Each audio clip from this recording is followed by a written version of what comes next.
I'm Daniel Bryan and Hardy. What's going on, everybody? My name is Patrick from Porter's Unboxings, as you know.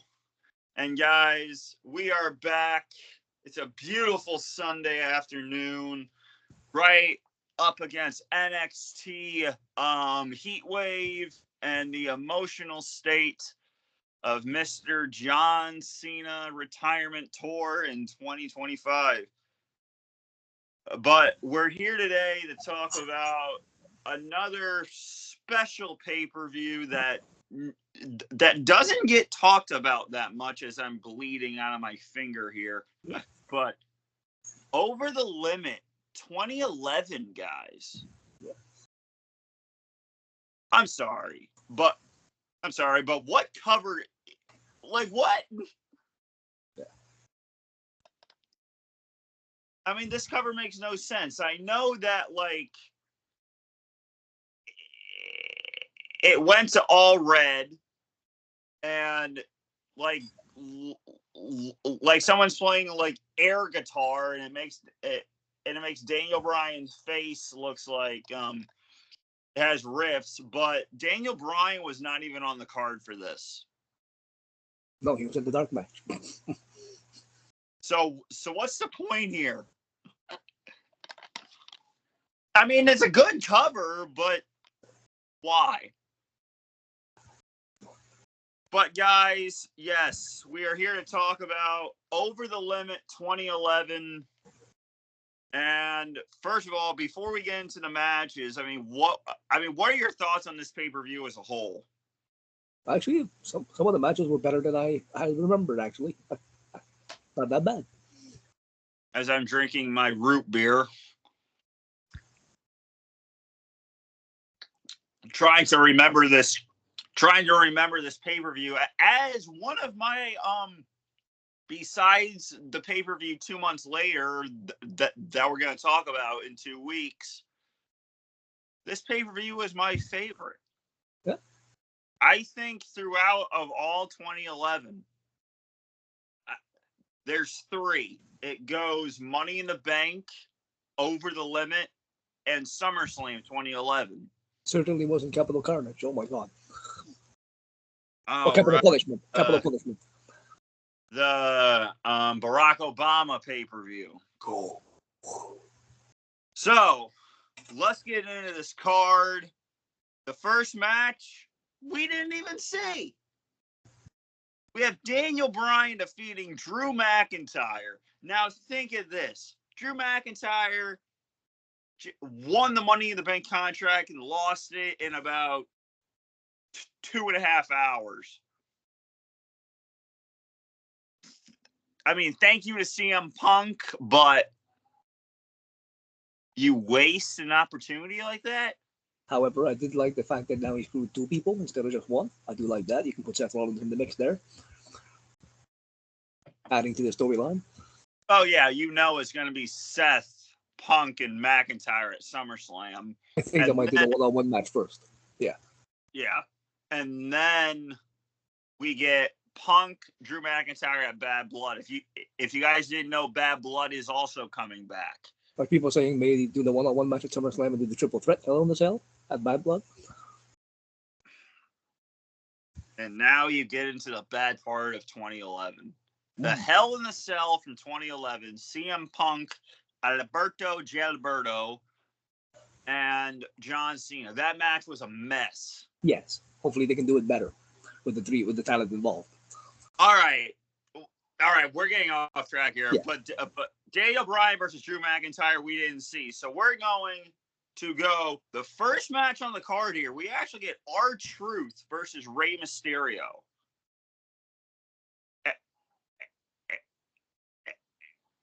And this match, I'm going to quote Sheamus, was a banger for 9 minutes. It was a great match, a great opening match. One of these few rare pay-per-views that had good openers. And actually, a heel R-Truth, kind of rare to see, but I prefer Truth as a face. But good match. He would go on to get a shot at Cena at Capital Punishment. Oh, God. Get a title shot. Now, I know we're getting backtracked here, but we all saw that John Cena retired last night. Wouldn't it be like 100% funny to have R-Truth come out and just say, "I'm a John Cena fanboy," and like, who's retiring? They might redo that match actually, Cena versus Truth, just to have one of Cena's last matches against Truth. Like not his last match, but one of his last matches. They might do it actually because he's a Cena fanboy. Please have that match. Yeah. So we have heel R-Truth after losing a championship spot to John Morrison a month earlier. And now we have Water Bottle R-Truth. And he came out to no music, which was kind of cool. Yeah, the truth shall set you free. That's it. Like, I mean, it's not as bad here as we have Dolph Ziggler in 2017 after the Hell in a Cell. No, I'm sorry. No. It was 2017. He won it and he dropped the US title and he came out to no music and I'm like, what is this? And then was number 30 in the Rumble, didn't do crap. So we have R-Truth doing. Actually, Booker T was on commentary for this, and his little tortilla roll thing he does. The lie detector, yeah. He called that the Spinal Tap. Okay. Yeah, it's like, yeah, that's a lie detector, dude. Is that how he beat Ray, or did he beat him with the like little Jimmy there? Did he beat him with the what do you call it? The flatliner. Yeah. He beat him with the flatliner, and the most funniest thing in this match is I don't think I don't know if you guys saw it as funny, but he pulled the ring like rope apron thing, so Rey Mysterio's nuts can go onto the apron and then just clothesline them. That's a spot that's not used often and should come back. I like that spot actually. They don't use that as much. That's a cool spot. Yeah, so R-Truth wins here in a good 8-minute, 9-minute match here. Yeah. And then we get to a match that I didn't even remember this guy was employed. We have Ezekiel Jackson. The last ECW champion. The last ECW champion. Wow. And what's hilarious about this, I was on Twitter after the show.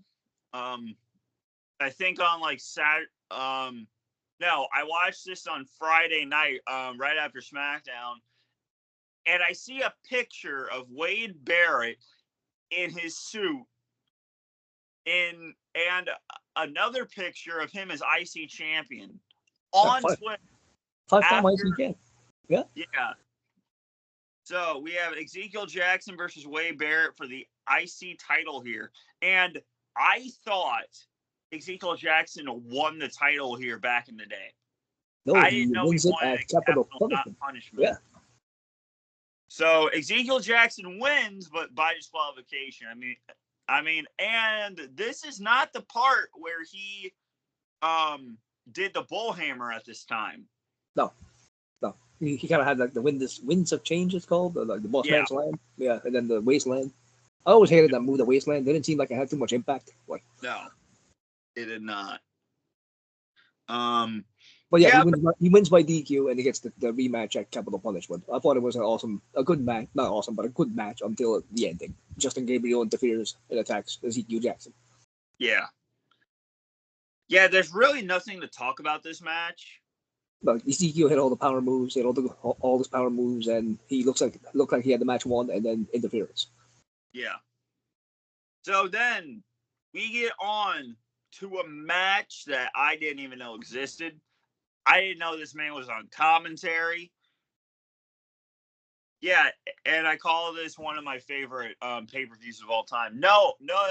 I never said that. I said this is my favorite match of the PG era besides CM Punk versus John Cena. I never said this was my favorite pay-per-view of all time. But we have Sin Cara versus Chavo Guerrero. Making his debut, Sin Cara.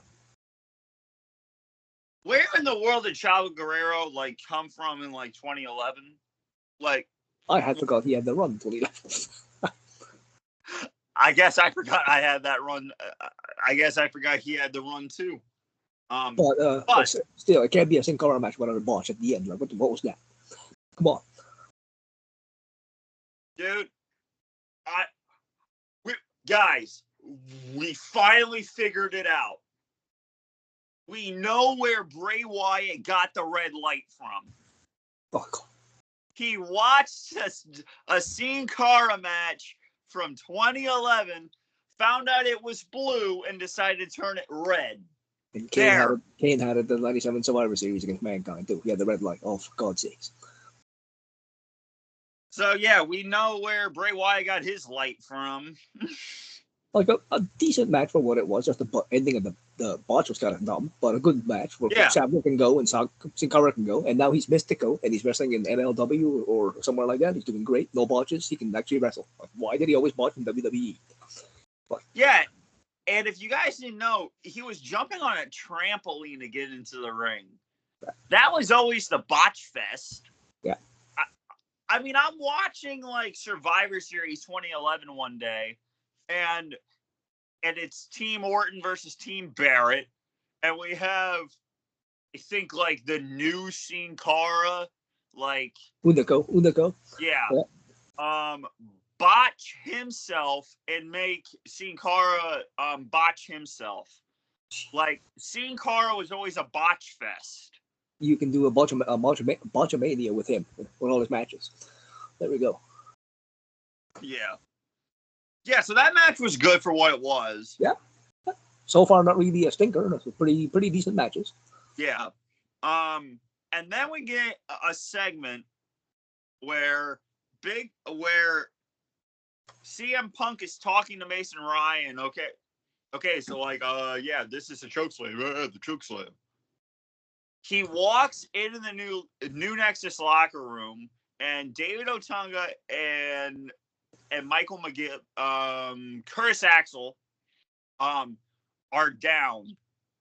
And I think this is so funny because we have, Big Show and Kane did that. And Mason Ryan is not sitting down. He says, Big Show and Kane, Big Show and Kane, Big Show and Kane. Big boy, calm down. Calm down. I have him exactly where I want him. And then they walk out of the room, and CM Punk walks back in the room and says, okay, shake that off, guys. The dollar store Batista right there. Oh, Mason Ryan. Looks like Batista. Oh. And then and actually, we have Alberto Gilberto coming out talking about his destiny. But he said I'm going to be the next world champ. And I think he did that.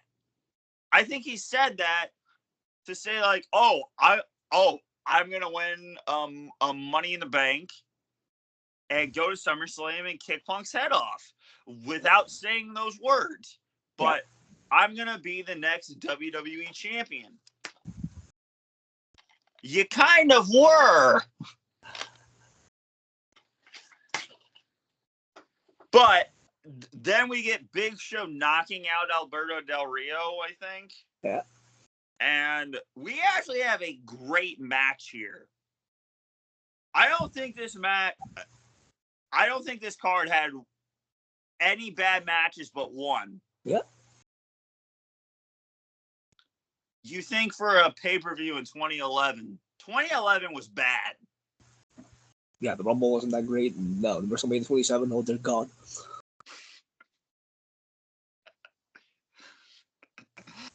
But like Capital Punishment wasn't great at all. No. But then we had good pay-per-views. It just took a month to get out, and even though it's official now, Vince McMahon didn't write any of it. I don't think. Like over the limit, Money in the Bank and SummerSlam were good that year. Yeah. And I didn't mind Survivor Series. That wasn't that bad either. And Extreme Rules wasn't bad. Yeah. TLC was great. Yeah. Well, kind of. But yeah, so we have Big Show and Kane versus the new Nexus, CM Punk, and a rip-off version, dollar store rip-off of Batista with Mason Ryan. I never heard that name before. I mean, of course I've heard of them, but like, really, in 2024, you want me to go back and watch a Mason Ryan match? No, thanks. He didn't have too many actual one-on-one matches on Raw. He didn't have much before this. Yeah, so Big Show and Kane have the tag team titles. Thinks it's like 2006 with May 19th. But yeah, we have Big Show and Kane winning this match with the double choke slam to Mason Ryan. Yeah. And CM Punk crying afterwards. A pretty good tag match. All things considered. And did you like the CM Punk mask when he wore a mask when he got his head shaved? Did you like that when he did that? I kind of liked it. Yeah. Yeah. I thought it was cool. And then he had like a thing at Capital Punishment, like saying, after I dispose of Rey Mysterio, I have something to say that's going to change the landscape of WWE. Yeah. And God, he did. That's a feud that's underrated. CM Punk and Rey Mysterio. Like, they get his head shaved or join the Straight Edge Society or stuff like that. Was an underrated feud. Punk and Rey had great matches. Yeah. And also an undervalued feud is Cody Rhodes and Rey Mysterio. True. I think one of the okay. I know WrestleMania is a dud, or WrestleMania 27 is a dud. There were some good matches on it. Taker, Triple H, Cody, Ray wasn't that bad. That was a good match. Yeah. There's 3 of them, like The Undertaker and Triple H, Cody and Ray, and CM Punk and Randy Orton. Yeah. And I think I know why the punt kick was banned. Because you kicked Husky Harris out of existence. There we go. Thank the Lord. So, we have Brie Bella with Nikki Bella. Oh, how I love the Bella twins. I mean, I really do. Versus Kelly Kelly. God, I hate her scream. If you watch this match, there is a point in this match where Nikki Bella, Brie Bella, hangs upside down and takes Kelly Kelly's legs and just rocks him back and forth. You hear this? Yeah. It felt like I was watching a YouTube loop of Vicky Guerrero yelling into her lungs. God! How long was this match? Oh, I'm sorry. The Big Show and Kane match lasted 9 minutes, and this match lasted 4 minutes. 4 minutes for the women. Wow. Yeah, guys, this is back in the day when no one cared what they did. And And now we have women main eventing WrestleMania. We had Sasha Banks, Bianca Belair. We had Becky, Ronda, and Charlotte. This is one of the weakest matches on the card, but not horrible, but one of the weakest matches. I don't think so. I don't think so at all. I think you know what I'm doing, but yeah. Well, yeah, So but it's not the strongest match on the card by a long shot. no. So Nikki Bella wins this for Brie Bella with Twin Magic. Yeah. And we get on to the next match. 16 minutes. Almost 17 minutes. Randy Orton versus Christian and their underrated feud of all time. This is when Christian won the title after 17 long years to do this. Yep.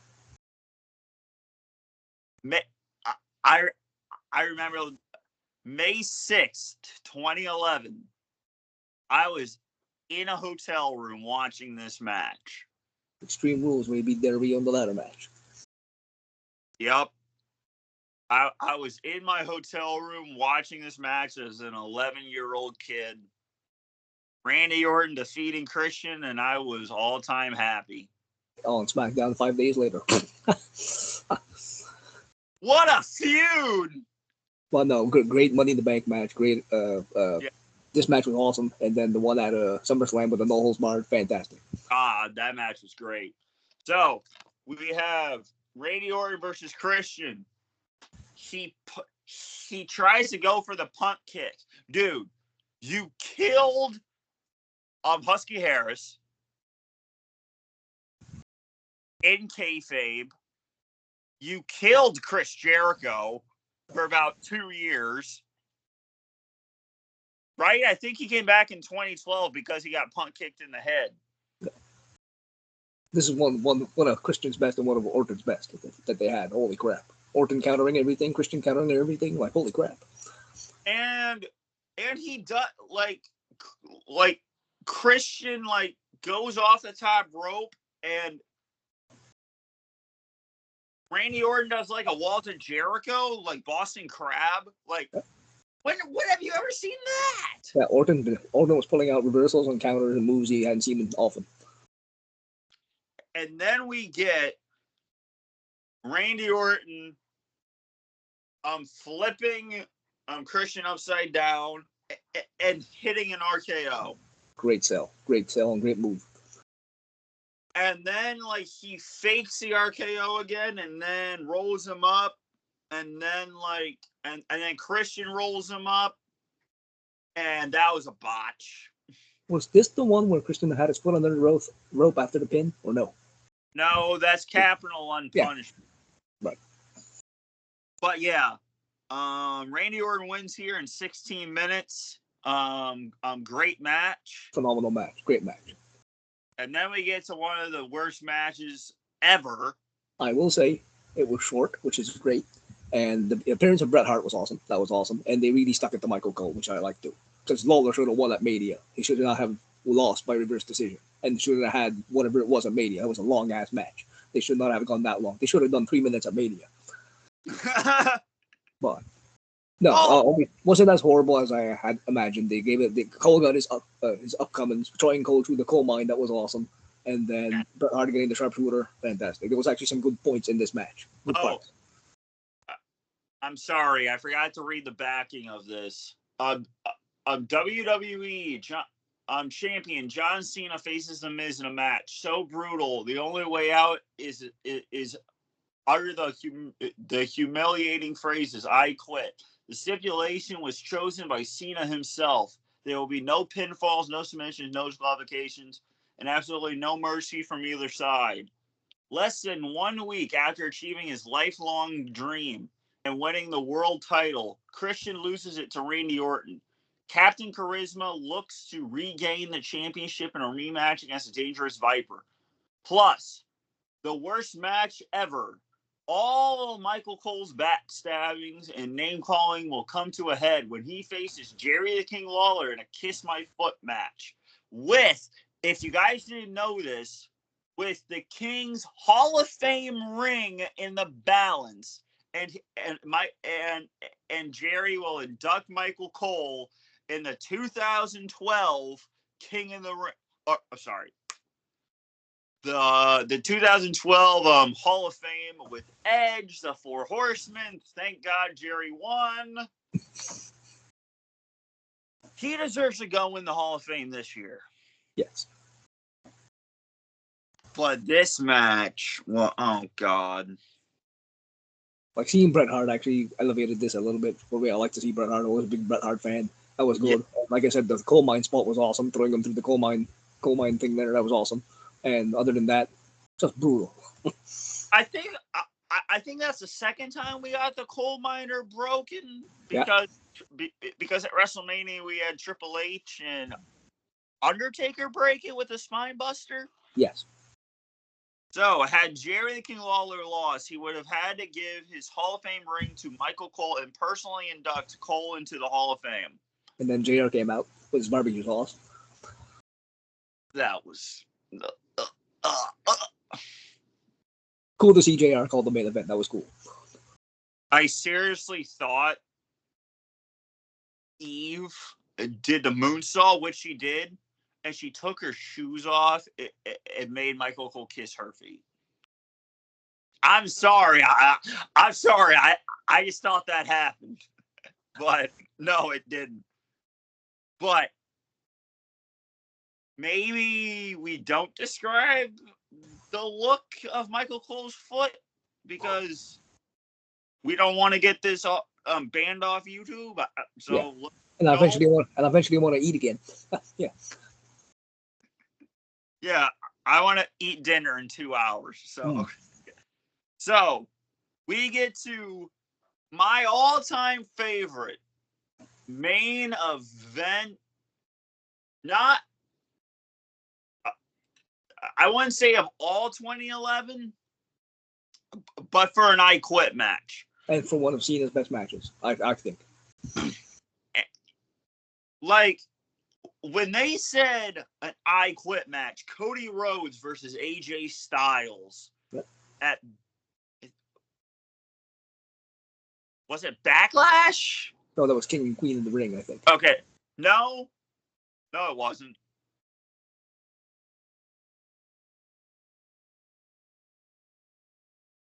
Backlash was just a normal match.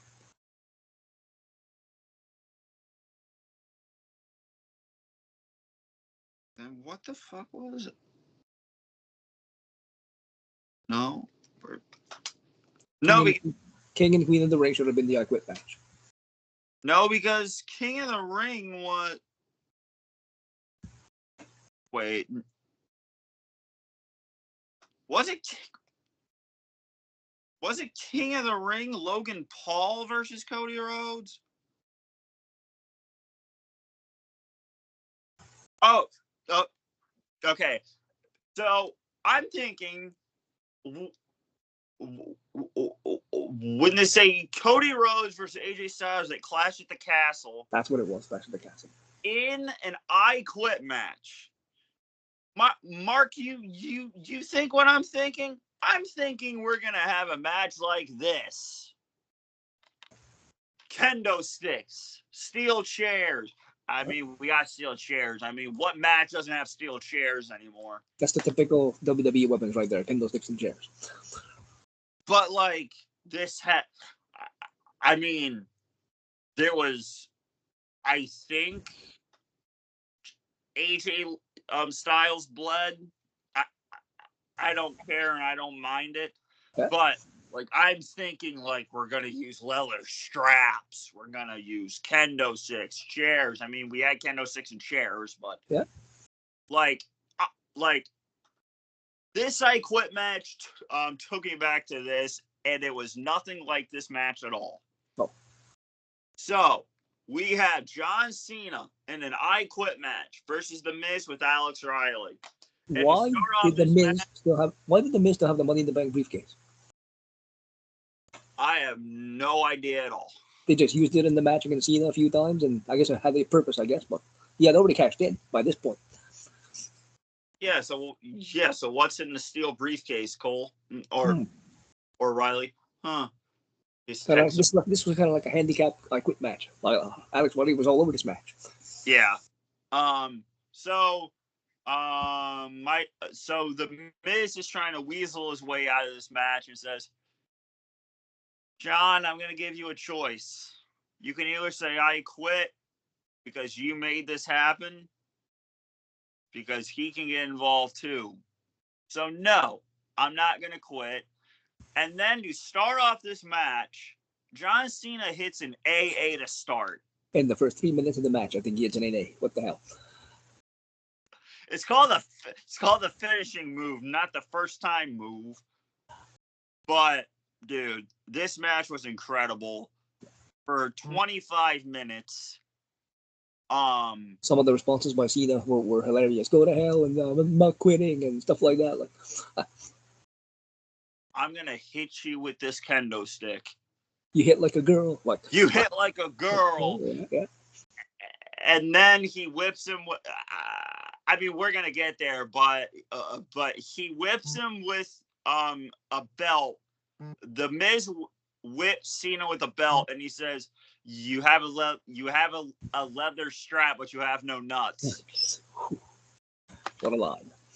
So then the match starts off with an AA, and then with an STF, and then Alex Riley hits Cena with the briefcase of steel, I guess. I don't know what was in it. And I do like the callback to the 99 Rumble where they recorded Cena's voice. I do like that. That was kind of cool. And I actually think, because the Monday Night Raw before this, he says, you're going to be saying, I'm the Miz, and I quit. I think that's where they got the recording from. That's exactly where they got it from. Yeah. Exactly. And Miz got this shot by beating Alberto Del Rio and Rey Mysterio in the triple threat on Raw. Yeah. So. Yeah, so we have an AA.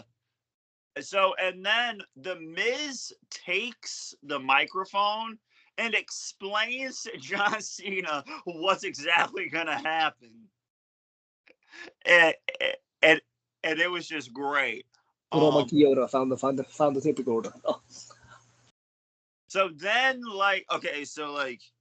John, if you quit right now, well, first of all, here.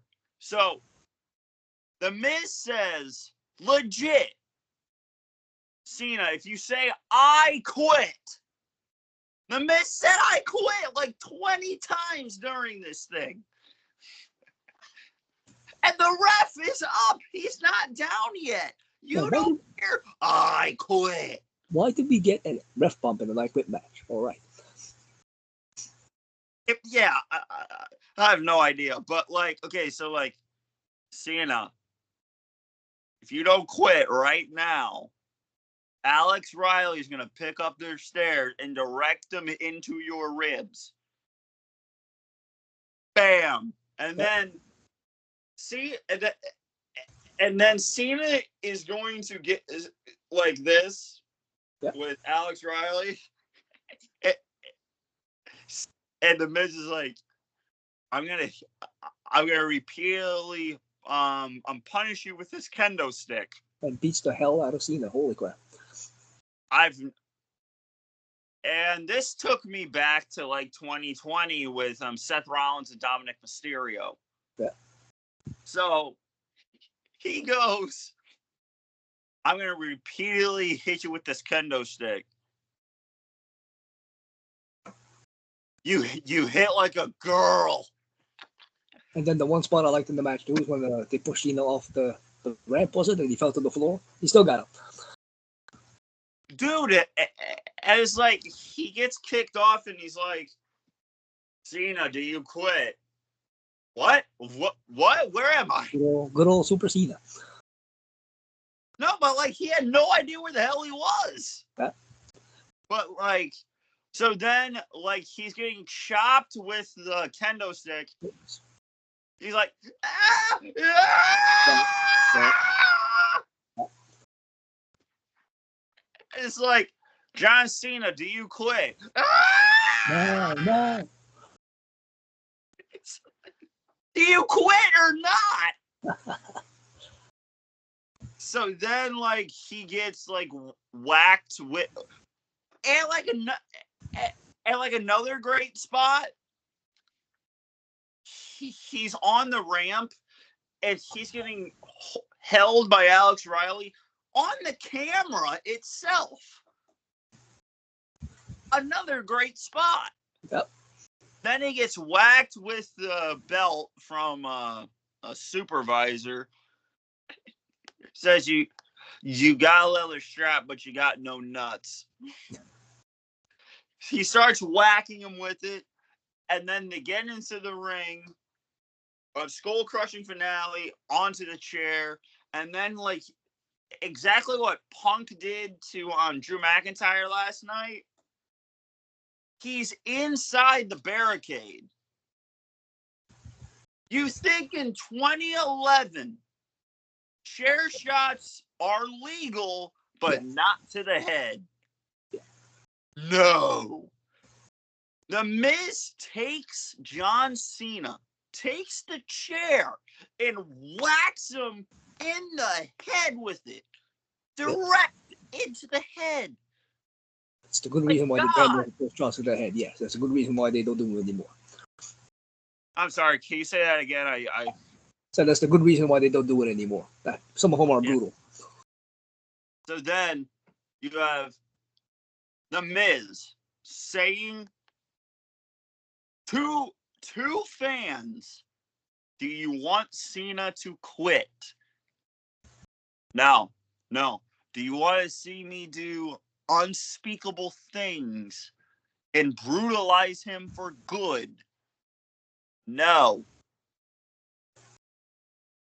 Do you want to see me inflict more damage? You tell John Cena to quit. And then the other kid says, you quit first. It's like, what? Get some better actors, WWE. It's a kid. He's going to be on Cena's side, obviously, yes. But, dude, these two are wearing a Cena shirt. Yeah. And I know, like, the most of the world is going to hate me. I have Cena on shirts, but I do not have an official WWE licensed John Cena shirt. I have a collection of shirts, and none of them are John Cena. Sad to say, I got a John Cena shirt. Oh.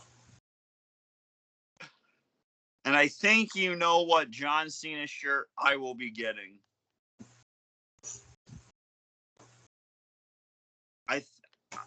I think Mark knows as well. Yes. His retirement tour shirt. Wow, you're good. So, yeah, that's the shirt I'm going to be getting. It's not going to be shipped until August 9th, but I'm not going to get it right now. But yeah, so the kids say you quit first, and then I think like a monitor to the ribs as well for this spot. And then Alex Riley says, all you have to do is quit. So quit! Yeah. He has a cell where we don't know what it is at first. No. But John Cena is out. There's no way he says, I quit. He holds a microphone up to Cena's lips and says, I quit. And it's like, oh my God, now the ref is up. Like, what? So, like, the bell rings, the Miz wins, and then sees the tape recorder cell phone thing on the ground, and then he holds up it. First of all, now we didn't get to the replays, but when did the referees give a crap about how you won a match. True. I mean, the point of the match is to say, I quit. Yep. He heard I quit.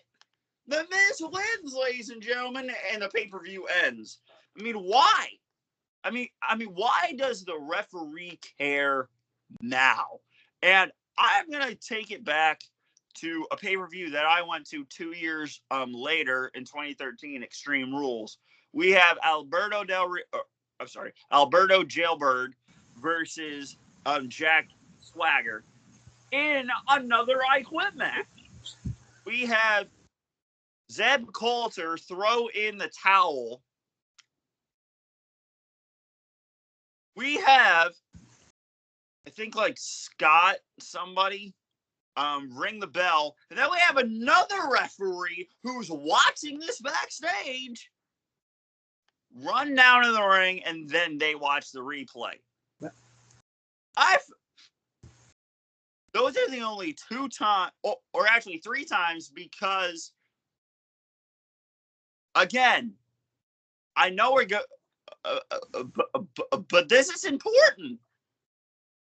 In TLC 2010, we have The Miz and Randy Orton in a tables match. Yep. Yep. And then Orton throws Alex Riley onto a table. The Miz hits him with the skull crushing finale. He gets Alex out of the ring, and then there's Randy Orton like this. Ring the bell, the Miz wins. And he never put Orton through the table, so yeah. The referee is in the ring. The Miz is already up the ramp, like kind of. Then we have...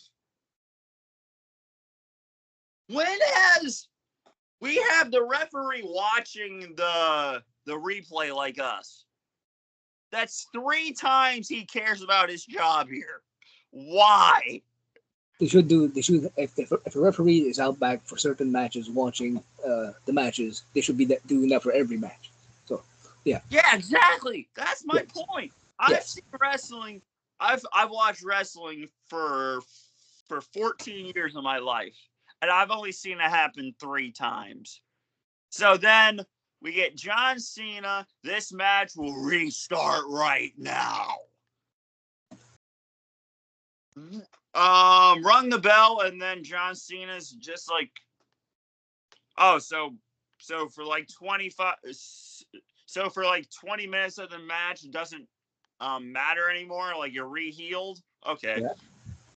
So then Alex Riley gets thrown through the table. John Cena takes off his belt, and we all thought his pants would fall, but no. Whips the Miz with it. And then he chokes him with it. STFs. I quit! Please, John Cena, learn how to do the STF correctly, that you don't see a bunch of daylight through the person's arm. Please, dear God, learn how to do that move. Please, dear God. Why does the Miz sound like a chipping bird? I quit! Yeah, like 5 seconds in the hole. Quit. Got it. The match was incredible. Yes. What do you rate the match before we rate? I think I rated 5 stars. 5 stars out of 5. Even the ending like it was kind of okay. It was there, but great match. Yeah. 5 out of 5. So now we rate the pay-per-view. Jesus. This was actually a solid pay-per-view. I really enjoyed it, top to bottom, except for the Kiss My Foot match and the Divas match. Were probably the 2 weakest matches. So I'm gonna go. Oh, give me a good 9 out of 10 with this one. Only 2 crap matches, and the rest were good. 9 out of 10. I think 9.5. Nice. Out of it for me. So guys, we have done it.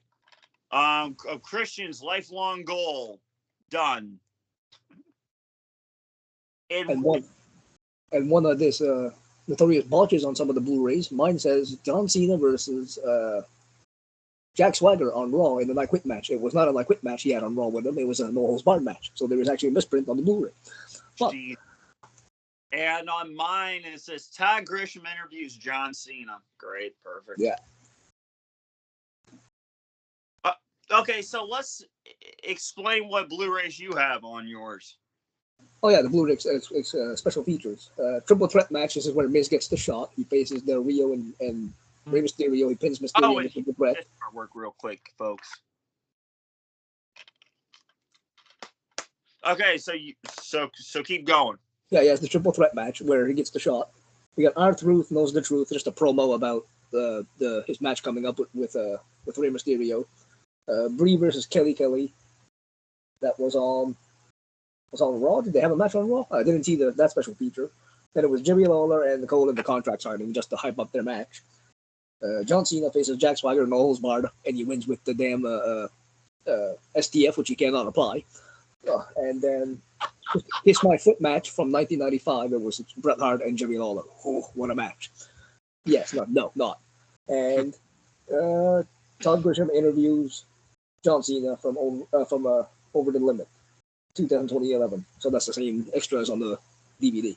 But yeah, actually you get 1, 2, 3, 4, 5, 6, actually 7 extras. So not bad. So we open the DVD and we get, and I have an insert for that's just who I am. Oh, nice. With Randy Orton, and we get the stupidest movie of them all, The Chaperone. With good old Triple H. Yeah. Actually, not the worst movie of the WWE films. That goes to Knucklehead. Oh, God. Please, in the comment section below, if you ask us to review that, I may have to decline. No, I'll watch it. But, yeah. I am never reviewing that movie because, first of all, I do not have it, and I do not want to own it. I have seen it. So, guys, so there you go. We have reviewed Over the Limit 2011. And next week, we will be reviewing not a pay-per-view and not a WWE license. Documentary, yeah. We have Nature Boy. 30 for 30. 30 for 30. It's about an hour and a half, so I'm going to knock that out. Was it HBO or ESPN? Nope, ESPN. You're thinking of the Andre the Giant documentary. Right. So, yeah. So then, after this, we are going to be reviewing the greatest pay-per-view of 2011. Yes. Spoiler cover them all. Okay, this was a big fight field match. I'm just saying. In Chicago. Huh? In Chicago. Yeah. So you're telling me you rather see this?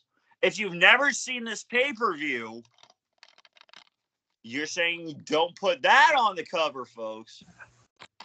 Put this. Oh, yeah. So, guys, in 1 week, we're going to be reviewing this, Nature Boy, and then next week, we're reviewing this. And then I am going on vacation for a bit, but when we come back, and that is, I come back August 3rd, so on August 11th, we will be reviewing one of the greatest storylines of all time, Survivor Series 2022. The Bloodline and the Honorary Uce, Sami Zayn. Do you miss the 5-on-5 elimination Survivor Series matches, or do you prefer the War Games?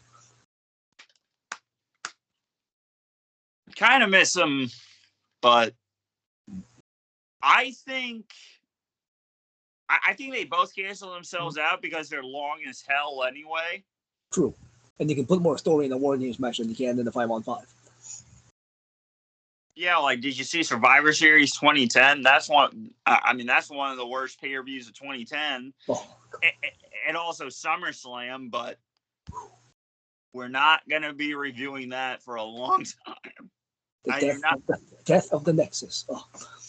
So, guys, yes, we will be reviewing Nature Boy next week. And then reviewing Money in the Bank. Then we're going to be taking a week off again, and then coming back as strong as ever with a Roman Reigns non-title offense. I kind of want to talk about the bloodline in some of these reviews. So we're going to be talking about Survivor Series 2022, and then next week on the 18th. I think, Mark, you've already said yes to this, so I hope that you're up for it. Yeah. We will be doing Elimination Chamber from 2017. Yeah. And you know I have the plaque for it. And when is this one? Huh? Oh, on the 18th of August. All right, good. So, guys, we're booked for the next a couple of weeks. I'm taking a week off to decompress, going to a very nice place to see my uncle, and then we'll be coming back strong with Survivor Series, and then the next week we'll be doing the Chamber from 2017 and maybe mostly cry about that paper. But highly recommend Over the Limit 2011. I gave it a 9 because 2 crap matches and the finish to the I Quit match, taking a half point off. So 9 out of 10 for me, 9.5 from Patrick. Great pay-per-view. I highly recommend. Yeah, so this has been Patrick from Porter's Unboxings. As you know, this has been markboy316 because markboy316 said so. Go subscribe, and please, whatever you do, before you leave, for both of our channels, please let me in on your YouTube subscription boxes, on your phones, on your computers, on your tablets, on your PS4s, wherever you get YouTube. I want to be in that subscription box, and the only way to do that is to hit and smash the subscribe button right here.